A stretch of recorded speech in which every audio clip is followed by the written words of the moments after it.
Ini penting. Tuhannya berbeda-beda. Agamanya berbeda-beda. Jangan dikira bahwa ketika Tuhannya agamanya berbeda, itu Tuhannya berbeda. Bisa Tuhannya sama. Tetapi juga sebaliknya agamanya sama. Sama-sama Islamnya. Tapi Tuhannya berbeda substansinya. Yuk kita buktikan. Yang satu Sunni, yang satu Mu'tazilah. Yang satu tradisional, yang satu rasional. Tuhannya sama enggak? Beda substansinya. Kalau Mu'tazilah mengatakan bahwa tidak ada qada, tidak ada qadar. Tidak ada takdir. Manusia dicipta Tuhan secara sempurna, diberi energi, diberi potensi, diberi kemampuan untuk berbuat dan memilih secara bebas. Sehingga apapun yang dilakukan harus dapat dipertanggungjawabkan sendiri. Sebab kalau Allah itu sudah menentukan sesuatu bahwa dia akan menjadi orang yang kafir, di mana keadilan Tuhan ketika Tuhan menyuruh orang itu beriman? Apa artinya Tuhan menyuruh orang bekerja keras berusaha, tetapi dia sudah menentukan orang itu akan miskin? Dan seterusnya, itu rasional. Jadi Tuhan tidak boleh intervensi dalam urusan manusia. Tuhan menyuruh berbuat baik, melarang berbuat jahat. Dengan imbalan, baik dikasih pahala, jahat dikasih siksa. Itu saja.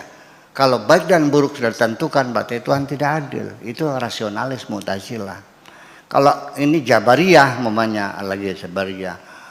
Dari mulai lahir, rezeki, mati, kaya, miskin, penyakit, semua ditentukan Tuhan semuanya. Manusia tidak punya daya upaya apapun. Tuhannya sama enggak?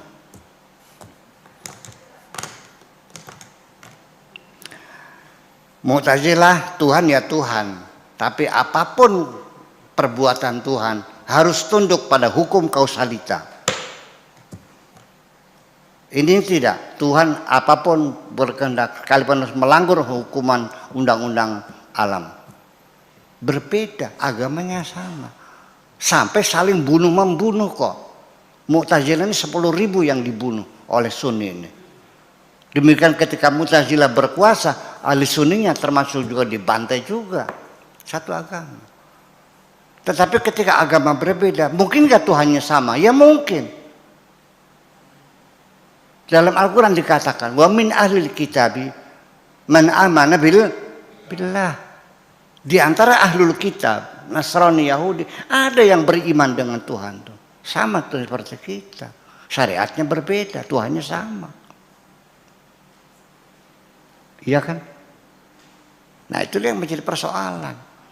Ya, tetapi walau bagaimanapun, saya tetap harus meyakini bahwa sorga dan neraka adalah hak prerogatif Tuhan. Dari mana Anda meyakini bahwa semua orang sealam dunia akan masuk neraka semua kecuali Anda yang masuk sorga? Dari mana dasarnya itu?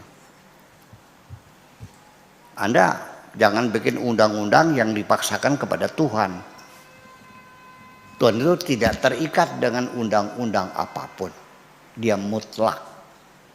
Wallahu yahtassu bi rahmatihi may yasha. Allah akan memberikan rahmatnya kepada siapapun. Apakah harus seorang pelacur 40 tahun melacur Jakarta, apa harus masuk surga, masuk neraka? Tidak. Bisa enggak diampuni Tuhan? Dan engkau yang jadi kiai, bisa enggak Allah masukkan Anda ke neraka? Jujur ngomongnya. Ya itulah persoalannya. Jadi pada akhirnya, ujung-ujungnya kita serahkan semuanya kepada Allah Subhanahu wa Ta'ala. Allah akan menghitung sendiri kebaikan-kebaikanmu seperti apa. Jadi yang menghantarkan kamu masuk surga itu bukan agamamu, tapi amal perbuatanmu. Iya. Sekarang kamu agamanya apa? Islam. Jadi kamu disebutnya orang apa? Orang Muslim. Yang disuruh puasa mukmin atau Muslim? Ya ayyuhalladzina amanu, hai orang beriman. Kenapa yang tidak ya ayyuhalladzina amanu?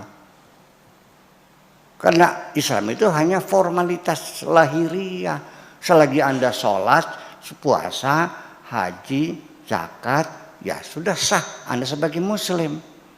Tapi apakah pasti Anda mukmin? Tidak pasti.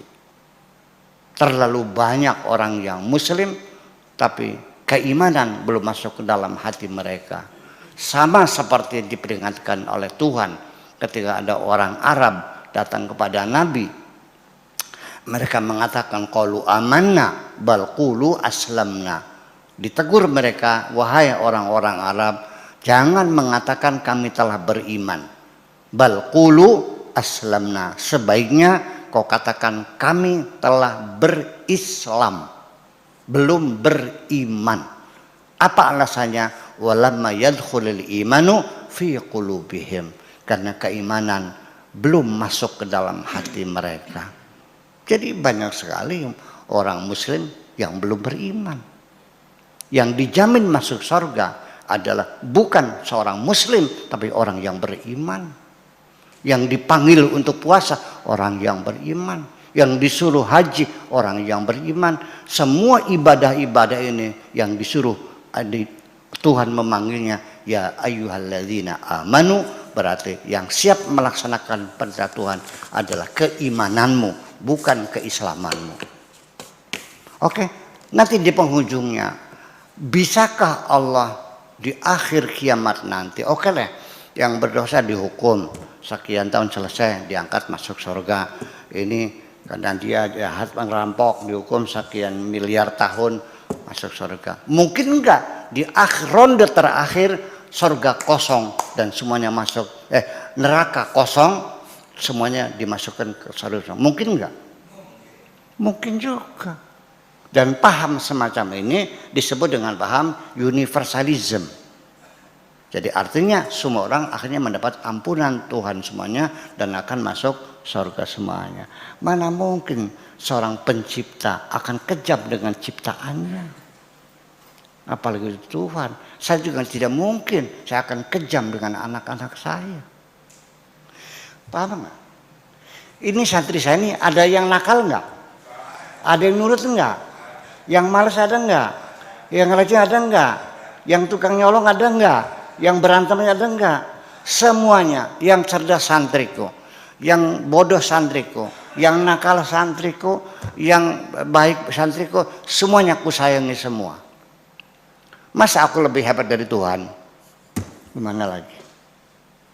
Betul nggak? Saya tidak mencipta mereka, Allah yang menciptakannya. Ya sudah pasti sang pencipta akan lebih sayang daripada dirimu sendiri. Itu sih persoalannya. Jadi maksud saya di penghujungnya, udahlah nggak usah bertengkar berebut sorga, belum tentu. Serahkan saja sorga kepada Allah Subhanahu Wa Taala, karena itu adalah hak prerogatif Allah Subhanahu Wa Taala. Saya doakan mudah-mudahan Allah mengampuni kita semuanya. Amin. Terima kasih.